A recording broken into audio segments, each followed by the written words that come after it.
او بکن که تکتان طلب کنم. به نام خداوند بخشاینده و مهربان. سلامونه درنو زده کوونکو. سلام دوستان عزیز، په دې هیله چې ټول روغ رمټ اوسئ. امیدوار هستم که کلتان خوب باشین. موږ په څلورم ټولګي کې ما در صنف چهارم درس سوم را کار کردیم. دریم لوست ما ولوستل. دریم لوست پښتو توری و. درس سوم ما حروف پښتو بود. ت، څ، ز، دال، غ، شین، نون. دا ما ولوستل. ایره با هم کار کردیم و خواندیم. نن راځو امروز میاییم او څلورم لوست لولو. درس چهارم را با هم کار میکنیم. څلورم چهارم لوست درس چهارم.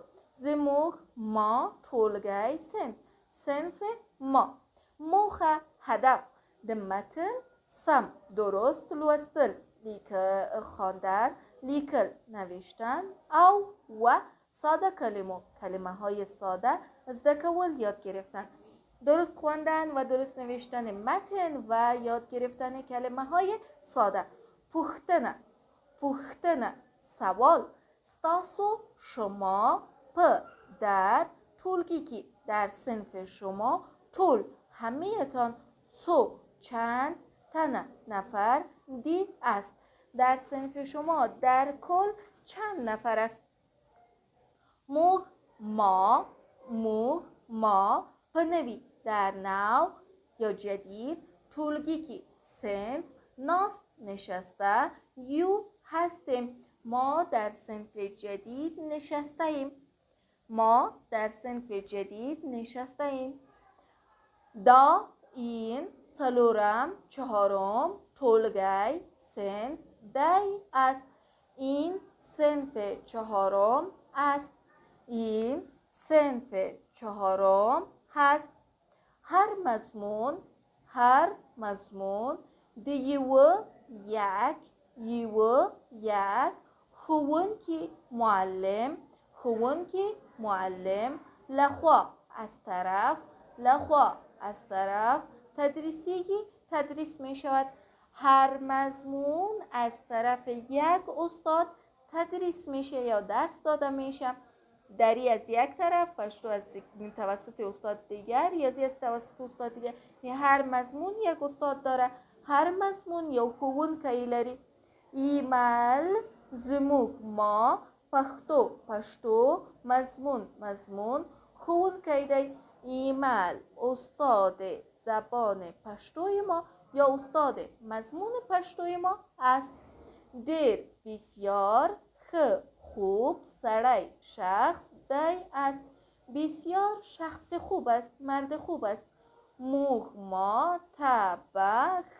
خوب لوست درس وایی میدهد. به ما خوب درس میدهد. ډیر ښه سړی دی، بسیار مرد خوب است. موږ ته ښه لوست وایی، به ما خوب درس میده. پر بالای موږ ما خپل خود معلم گران دی، عزیز است. بالای ما استاد ما عزیز است. یا میتونیم ما استاد خود را دوست داریم. خبر حرف اش منو قبول میکنیم. حرفش را قبول میکنیم. خبر منو حرفش را قبول میکنیم. خپل خود لوست درس په مینه، به محبت، به علاقه لولو میخوانیم. درس خود را به محبت و علاقه میخوانیم. څلورم لوست زموږ ټولګی درس چهارم صنف ما. موږ په نوي ټولګي کې ناست یو. ما در صنف جدید نشسته ایم. دا څلورم ټولګی دی. این صنف چهارم است. هر مضمون د یوه ښوونکي لخوا تدریسیږي. هر مضمون از طرف یک استاد درس داده میشه. ایمل زموږ د پښتو مضمون ښوونکی دی. ایمل استاد مضمون پښتوی ما هست. ډیر ښه سړی دی، بسیار مرد خوب است. موږ ته ښه لوست وایی، و ما خوب درس میده. پر موږ خپل ښوونکی ګران دی. ما استاد خود را دوست داریم. خبره منو حرفش قبول میکنیم. خپل لوست په مینه لولو. درس خود به محبت و علاقش میخوانیم. لغتونه: لغت معنا، پایله نتیجه، ستونزی مشکلات، کال سال، ټولګی صنف، ښوونکی معلم، زده کوونکي شاگردان.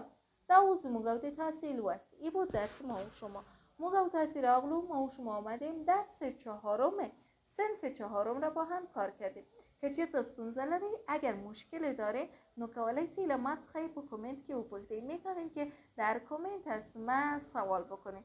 تربیت خیچاری تا بعد. بدرود.